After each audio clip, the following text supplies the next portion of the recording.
Hello students, आज का जो ये टॉपिक है time management tips specially for competitive examination. जो भी स्टूडेंट किसी भी कॉम्पिटिटिव एग्जाम की प्रिपरेशन कर रहे हैं उनके लिए ये गेम चेंजर साबित हो सकता है।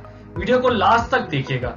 टाइम मैनेजमेंट के बारे में बात करने से पहले हम ये जान लेते हैं कि एक एग्जामिनेशन में और कॉम्पिटिटिव एग्जामिनेशन में टेक्निकल डिफरेंस क्या है।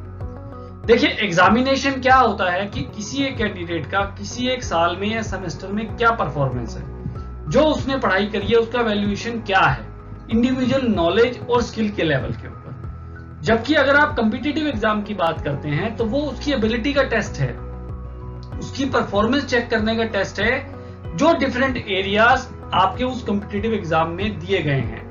सपोज आप एक किसी एग्जाम में कंपीट कर रहे हैं, उसके अंदर जीएस है, रीजनिंग है, मैथमेटिक्स है और बहुत सारे सब्जेक्ट उसके अंदर हो सकते हैं और बहुत लिमिटेड अपॉर्चुनिटी या सीट्स के लिए या जॉब्स के लिए आपको वो कंपीट करना होता है। तो ये टेक्निकल डिफरेंस है एक एग्जामिनेशन और कॉम्पिटिटिव एग्जाम के बीच में।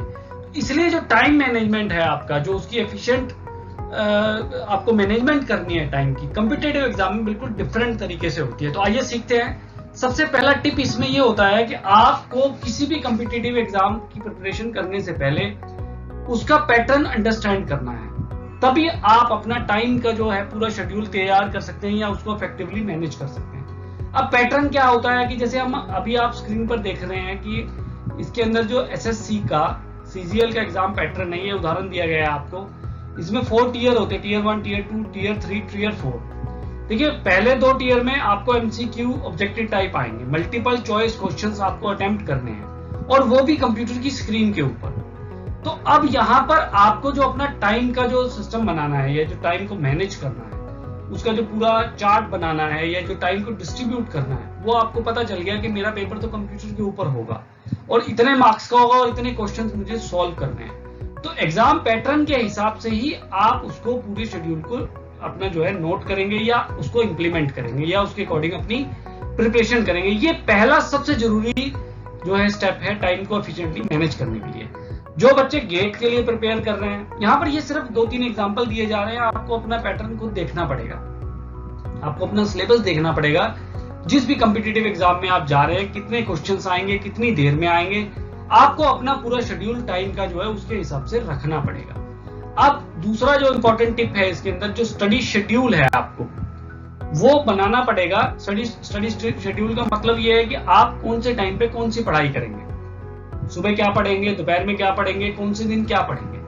अब यहाँ पर जो आपके वीक सब्जेक्ट होते हैं या जिनमें आपको सपोज आपको मैथ समझ में नहीं आता, तो सुबह क्योंकि आपका एनर्जी लेवल बहुत अप होता है, शाम ढलते ढलते वो काफी कम हो जाता है। हर इंसान के साथ ऐसा रहता है। देखिए, सुबह सूर्य उदय होता है, सनराइज होता है, तो वो भी शाम को ढल जाता है। ये प्रकृति का नियम है। तो हमारा भी एनर्जी लेवल जो बायो क्लॉक है हमारी, मॉर्निंग में हमारी एनर्जी पीक पे होती है और with the passage of time वो कम होती चली जाती है। तो जो आपके वीक सब्जेक्ट हैं, ये आपको एक एग्जांपल दिया गया है, उसको आप मॉर्निंग में ले लीजिए अपने टाइम शेड्यूल के अंदर, अगर आपने एफिशिएंटली उसको यूज करना है। जो थोड़े आपको मॉडरेट से सब्जेक्ट लगते हैं वो आफ्टरनून में ले लीजिए और जो थोड़े आपके इजी सब्जेक्ट हैं उनको इवनिंग में ले सकते हैं। आप इसको अपने अकॉर्डिंगली मैनेज कर सकते हैं। यहाँ पर एक आपको ये एग्जांपल दिया गया है, आप इसको बार बार रिपीट करके वीडियो को चला के ये देख सकते हैं और अपने हिसाब से इसको टाइम शेड्यूल को फ्रेम कर सकते हैं। तीसरा जो सबसे जरूरी चीज है टाइम को एफिशिएंटली मैनेज करने के लिए, वो होता है प्रायोरिटाइज द टॉपिक्स। अब देखिए क्या होता है टॉपिक्स का मतलब, प्रायोरिटाइज करने का क्या मतलब है, आप स्क्रीन पे देखिए ध्यान से। यहाँ पर हमने आपको 4 कैटेगरीज दी हैं टॉपिक्स की, जो टाइम को मैनेज करने के लिए आपने यूज करनी है। प्रायोरिटी 1 में वो टॉपिक्स हैं जो आपके सिलेबस में या करिकुलम में या एग्जाम के जो आपको पूरा वो दिया गया है, आपका जो जिसमें आपको कंप्लीट करना है, वहां पर उसका वेटेज दिया जाता है। कुछ टॉपिक्स पे वेटेज ज्यादा होता है कि उनमें मार्क्स ज्यादा होते हैं और वो आपको जो है कम समझ में आते हैं या आपके वीक एरिया में आते हैं। जैसे मैंने अभी पहले बोला कि मैथमेटिक्स ज्यादातर लोगों को बड़ा दिक्कत लगती है, उसके अंदर ये थोड़ा उन्हें टफ लगता है। तो आपको क्या करना है कि उसको प्रायोरिटी 1 में रखना है। अपना टाइम का जो टेबल बनाएंगे या जो भी शेड्यूल बनाएंगे उसके अंदर उसको प्रायोरिटी 1 पे रखना है सबसे पहले। प्रायोरिटी 2 पे जो हाई वेटेज टॉपिक्स है, यहाँ पर साथ में ऐड हुआ था वीक एरिया में जो आपको कम आते हैं, यहाँ पर है हाई वेटेज टॉपिक्स कि जो आपको थोड़े आते हैं लेकिन हाई वेटेज पे है। तीसरे पे जो आपके स्ट्रॉन्ग एरिया टॉपिक्स हैं जो आपको मतलब स्ट्रॉन्गली आते हैं। चौथे पे आप जो ले जाते हैं कि भाई काफी लो वेटेज के हैं और आपके वीक एरिया में भी है। मान लीजिए कि अब आपका 100 मार्क्स एग्जाम है और उसमें 5 मार्क्स का कोई टॉपिक है या कोई 3 मार्क्स का कोई टॉपिक है और आपको आता भी नहीं है, अब आप उसको सबसे पहले करने बैठेंगे तो आपकी पूरी एनर्जी खराब हो जाएगी या आपका पूरा माइंडसेट ही बिगड़ जाएगा, क्योंकि डिफिकल्ट चीज आप लेके बैठ गए और उसका वेटेज कम था। हालांकि प्रायोरिटी 1 में क्या है कि आपके वीक एरिया में तो है, बट उसके मार्क्स आपके मान लीजिए 30% है, 40% है, तो क्योंकि उसमें मेहनत करके आपको वेटेज ज्यादा मिलने वाला है। तो इस चीज का आपने खास ख्याल रखना, ये बहुत बड़ी और बहुत इंपॉर्टेंट ये जो है एक क्वाड्रेंट बना हुआ है, इसको आप अपने टाइम फ्रेम में या टाइम टेबल के अंदर जब आप बनाएंगे तो उसको यूज कर सकते हैं। इसके बाद आपको अगर अपने आप को मोटिवेट रखना है या अपने आप को जो जिसे कहते हैं कि टाइम को एफिशिएंटली मैनेज करते हुए चलना है, जल्दी काम करना है, तो अपने बड़े टॉपिक्स को छोटे टॉपिक्स में कन्वर्ट कर लीजिए, ब्रेक इट डाउन। मतलब क्या है कि मान लीजिए कि आप जीएस का कोई टॉपिक पढ़ रहे हैं या रीजनिंग का कोई, या मैथमेटिक्स सपोज करिए, मैथमेटिक्स की हम उदाहरण ले लेते हैं कि उसके अंदर ट्रिग्नोमेट्री का टॉपिक आ गया आपके पास। उस ट्रिग्नोमेट्री के अंदर बहुत बड़ा टॉपिक था, उसको आपने 3 हिस्सों में डिवाइड कर लिया। उसमें हाइट एंड डिस्टेंस होता है या और भी सिंपल ट्रिग्नोमेट्री होती है या उसके अंदर थोड़े और फंक्शंस होते हैं, उसको 3 हिस्सों में डिवाइड कर लिया। पहले हिस्से को फिर आगे सब पार्ट में डिवाइड कर लिया कि पहले मैं फॉर्मूले जो है स्टडी करूंगा, फिर मैं उसके जो है कैसे उसको प्रैक्टिस में लेके आना वो कर लेना, फिर उसके सेकंड पार्ट पे जाना, फिर थर्ड पार्ट पे जाना। या जो भी आपके एग्जाम का जो सिलेबस है उसके हिसाब से उनको छोटे छोटे टुकड़ों में डिवाइड कर लीजिए। वो आपको इतना मोटिवेट करेंगे। देखिए ये ब्रेन साइंस है इसके अंदर। अब ब्रेन साइंस को अगर आपको जानना तो वो इसके अंदर मैं बताने लगूंगा तो ये वीडियो 1 घंटे का बन जाएगा।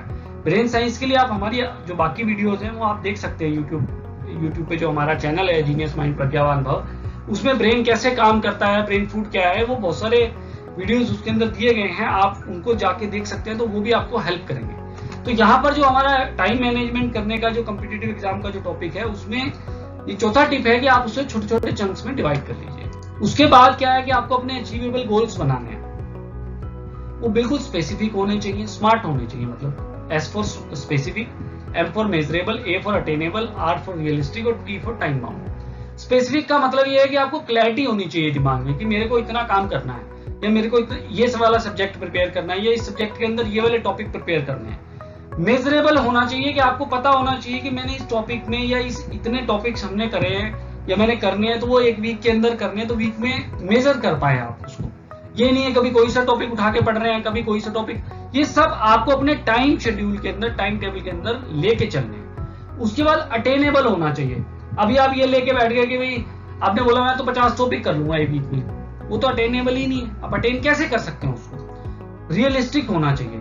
रियलिस्टिक से मतलब ये होता है कि आप जो टाइम मैनेज कर रहे हैं, अपना टाइम मैनेजमेंट के अंदर जो गोल बना रहे हैं, वो आप ये कह दें कि भाई मेरा तो दिन का जो है 20 घंटे का टाइम टेबल है, रियलिस्टिक सा नहीं लगता है। आप 20 घंटे एकदम नहीं कर सकते हैं। हाँ, अगर आपका आप मान लीजिए सिविल सर्विसेज की प्रिपरेशन कर रहे हैं या आप किसी और ऐसे कॉम्पिटिटिव एग्जाम की, वहां पर 20 घंटे भी लोग पढ़ाई करते हैं, लेकिन वो पहले दिन से नहीं होता, वो धीरे धीरे डेवलप होता है। टी फॉर टाइम बाउंड का मतलब ये होता है कि आपने अपने कॉम्पिटिटिव एग्जाम के लिए जो पूरा फ्रेम बनाया है, जो आपने अपना टाइम टेबल बनाया है, वो एक टाइम बाउंड मैनर होना चाहिए कि मेरे को 1 वीक के अंदर या 1 साल के अंदर या 6 महीने के अंदर जो है अपनी ये प्रिपरेशन करनी है। तो ये गोल बनाते वक्त आपको ये इस चीज का ध्यान रखना है कि जो आपके टाइम शेड्यूल के साथ मैच कर जाए। मॉक टेस्ट छठा पॉइंट है। आपको अपने टाइम को एफिशिएंटली अगर और मैनेज करना है तो आपको मॉक टेस्ट बार बार अटेम्प्ट करने हैं। अपने कॉम्पिटिटिव एग्जाम के जो मॉक टेस्ट आपके पास ऑनलाइन ऑफलाइन जहां पर भी, या प्रीवियस ईयर के जो भी पेपर आपको मिलते हैं, वो ज्यादा से ज्यादा अटेम्प्ट करिए। इससे आपका टाइम बेटर वे में एफिशिएंटली मैनेज होगा। अब इसका क्या रेलिवेंस है कि जब आप पिछले पेपर की प्रैक्टिस करते हैं तो आपकी स्पीड बढ़ती है। स्पीड बढ़ने से क्या होता है कि आप जो आप अपना कॉम्पिटिटिव एग्जाम का प्रिपरेशन कर रहे हैं उसके अंदर उतना तेजी से आप आगे जो प्रैक्टिस कर रहे हैं अपनी, या जो प्रिपरेशन कर रहे हैं, जो पहले आप 1 घंटे में करते थे वो 45 मिनट में करेंगे, फिर 30 मिनट में करेंगे, फिर 15 मिनट में करने लग जाएंगे। तो मॉक टेस्ट आप ज्यादा से ज्यादा करेंगे, ये भी टाइम मैनेजमेंट का एक टिप है। उसके बाद 7वां पॉइंट है आइडेंटिफाई स्ट्रेंथ्स और वीकनेस। अब स्ट्रेंथ और वीकनेस का मतलब ये है कि टाइम का जो मैनेजमेंट आप कर रहे हैं उसमें आपकी स्ट्रेंथ और वीकनेस कहाँ स्टैंड करती है, कि आप किस सब्जेक्ट में वीक हैं, किस सब्जेक्ट में आपकी स्ट्रेंथ है। ये आपको आइडेंटिफाई करते हुए आपको उसके हिसाब से अपना टाइम टेबल बनाना है, उसके हिसाब से ही आपको अपना जो है टाइम शेड्यूल पूरा फ्रेम करना है। इसके लिए आपको अपनी जो है पूरी मेहनत करनी पड़ेगी। इसके लिए भी हमारे YouTube चैनल के ऊपर वीडियोस अवेलेबल हैं, आप उस पर जाके देख सकते हैं। 8th पॉइंट है अवॉइड प्रोकास्टिनेशन। अब प्रोकास्टिनेशन होता है कि आज का काम हम कल पे टालेंगे, या शाम को कर लेंगे, या सुबह कर लेंगे।